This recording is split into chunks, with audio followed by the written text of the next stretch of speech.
Hi, I'm Dr. Sheikh Sulaiman. I'm a consultant physician and diabetologist. I'm also professor of medicine.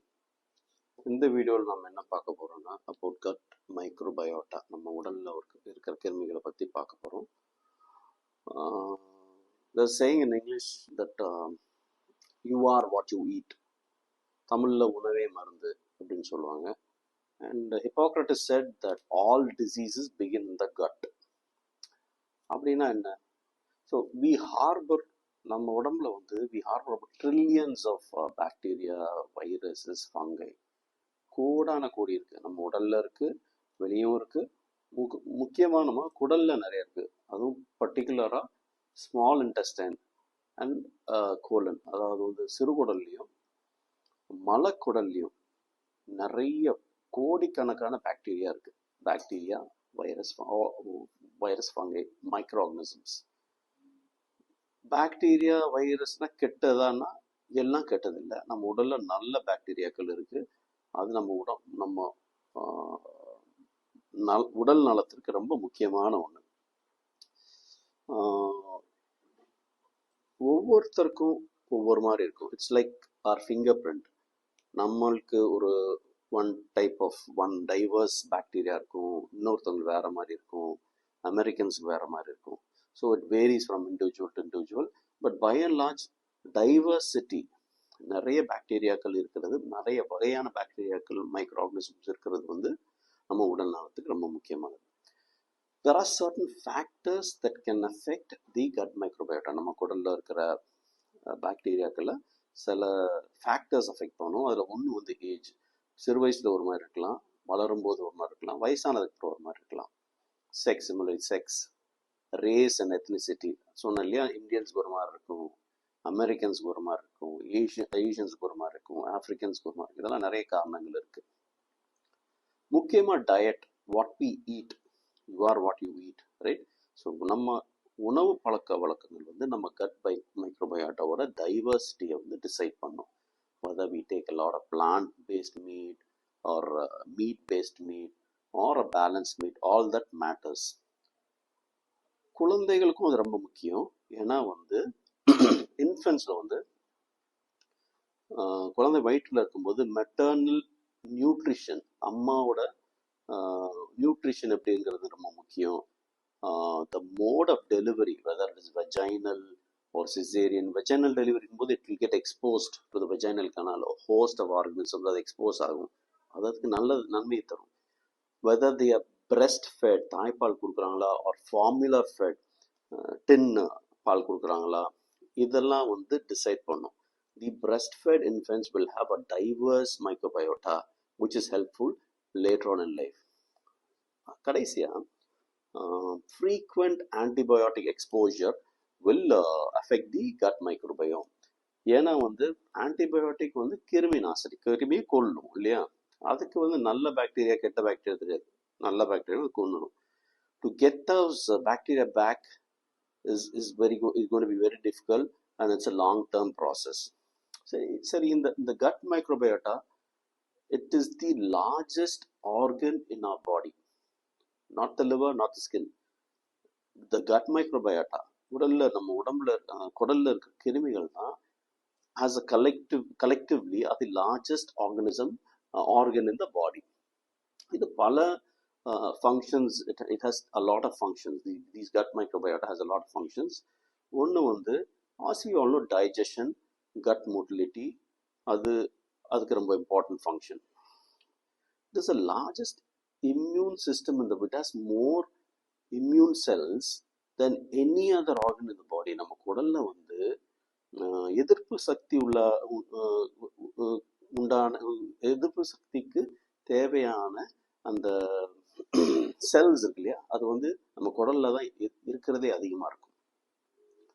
நம்ம உணவு சாப்பிட்றோம், அதை break down பண்ணி, அதை மெட்டபலைஸ் பண்ணி, அதுக்கு நம்ம எனர்ஜியா கன்வெர்ட் பண்றதுக்கு these microbiota is very important. Production of vitamins, biosynthesis of amino acids. அந்த அமைனோ ஆசிட்ஸ் தான் புரோட்டீன்.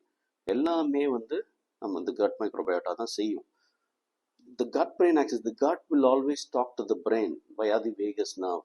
இதனால தான் நமக்கு obesity வரலாம். Whether an individual remains thin or obese depends on the diversity of the gut மைக்ரோபயோட்டா. கடைசியாக வந்து கிருமிகளை வந்து it's a first line of defence இல்லையா. நம்ம ஏதாவது உள்ள கிருமிகளுக்கு உட்கொண்டால் அதை வந்து அதை ப்ரொடெக்ட், நம்ம பாடியை ப்ரொடெக்ட் பண்ணுறது அந்த கட் மைக்ரோபயோட்டா பண்ணும். ஸோ பல விதமான நோய்களை வந்து கட் மைக்ரோபயோட்டா எதிர்க்கும். What are the diseases that are related to the gut microbiota பார்த்தீங்கன்னா, there's one condition called Clostridium difficile infection. இது எப்படி வரும்னா, நிறைய பாக்டீரியா ஆன்டிபயோட்டிக் சாப்பிட்றதுனால அந்த குட் பாக்டீரியா போய் லீக்கி கட் ஆகும். அதனால வயிற்றுப்போக்கு, பேதி, ரத்த கலந்த பேதி எல்லாம் ஆகும். It's a very difficult condition to treat. So அது வந்து அதனால தான் you have to be very careful while taking antibiotics.